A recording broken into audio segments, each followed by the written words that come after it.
Hello friends, it's Christian Wiese. I'm a spiritual writer and coach, and today I wanted to talk to you about something that has been on my mind for quite a while: partial enlightenment. So when the enlightened teachers talk to us, they talk from a higher dimension. They say the right thing, which is freedom is always here and now. There is no time, there is no you, there are no problems. In the here and now, when the light is shining in, everything is perfect as is. That is a fact. However, it is communicated from a higher plane of consciousness. So when we are actually in a lower plane of consciousness, where we very much identify with body and mind, we then asked, well, I hear you, and when I go to your forum, I feel it too, but here right now, confronted with my issues, I just don't get it. Can you help me?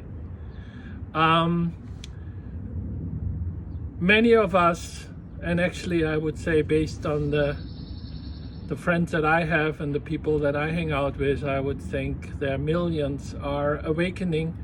Awakening is very easy to define. It's a moment where you suddenly see the light, where you suddenly open up to a world of magic connection. And you are then quite amazed that you see it and the other people around you don't seem to notice it. And that's awakening. Happened to me a while ago. It was a lot of fun. It still is a lot of fun. And I would actually argue that's already it. You don't really need much more than that. Awakening is it. Now, what is enlightenment? A friend of mine described it very nicely. He said, it is true what they say: before enlightenment, chop wood and carry water, and after enlightenment, chop wood and carry water. However, what they don't mention is that after enlightenment, you chop wood and carry water, and you do so happily. I think that's a very nice observation. With that higher state of consciousness, a pain body just kind of disappears. From one day to the next, you feel light, free. And that is something that the awakened folks don't quite yet enjoy to that extent. There are many instances where life confronts us yet again and shows us that we do identify with something. And the message of partial enlightenment is that is quite all right. Life is our guru. Our issues are our guru. We should embrace them and understand that there is no enlightenment in the future. The light is always here and now. It is just sometimes we have to do both. Have an eye out for grace, awareness, as well as have an eye out for what are the interferences where the self still clings to it. We can do both. And that to me is partial enlightenment, and I think many of us can benefit from that approach. So what are the issues? The list is endless. I'm sure you know what your issues are. I know what my issues are, but I just want to go through a list that I as a coach often hear about. One is family. Sometimes actually Ram Dass put it well. He said, so you think you're so enlightened, why don't you go and spend a weekend with your family? Often it is the difficult relations that we have to a person happens exactly in an environment we cannot break free. Family, or at work, we need the job and there's a boss who just tortures us and there's just nothing we can do about it. That's important. Look at that issue at hand. Why are there those struggles? What is that person mirroring back to me? That is, I think, a very important point. The other is a partnership. You may have heard about twin flames. Suddenly somebody shows up who is incredibly connected to us in a way that we have never quite experienced. But based on the many conversations I had, often there's turmoil around that. And once again, instead of saying, how can that happen? We should say, oh wow, somebody sent me an angel to deal with issues that I just have to understand in order to truly awaken to unconditional love. Professional calling, we hear often. Should I leave the job? I don't like it that much, but it pays the bill. Should I go into the uncertain future and do something that my heart really longs for? The life coaches, of course, say, yes, you can. I, as a spiritual coach, say, yes, maybe. But why don't you just start first with the problem statement at hand, right? Maybe there's something about the money issue that you can learn. Maybe there's something about empowerment that you can learn. Maybe there's something about working with difficult people that you perceive as difficult people that you can learn about. So appreciate the conflict as is. Inner conflicts are something I had to work on. I had to learn that being assertive is not at all in conflict with spirituality.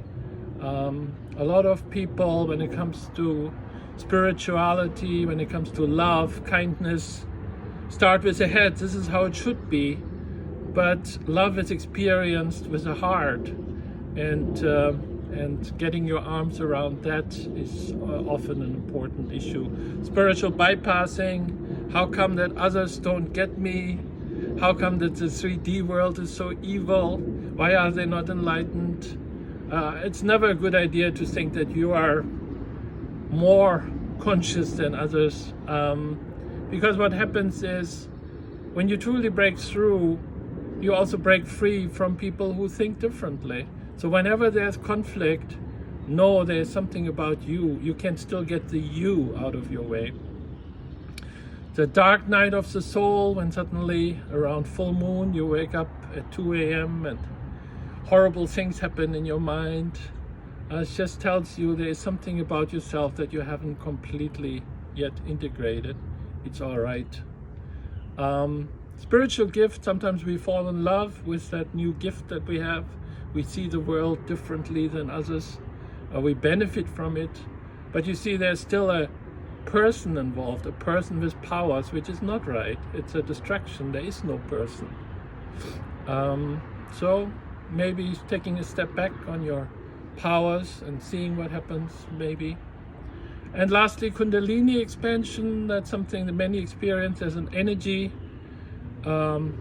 passing up our spine all the way into the crown. That's often perceived as a process.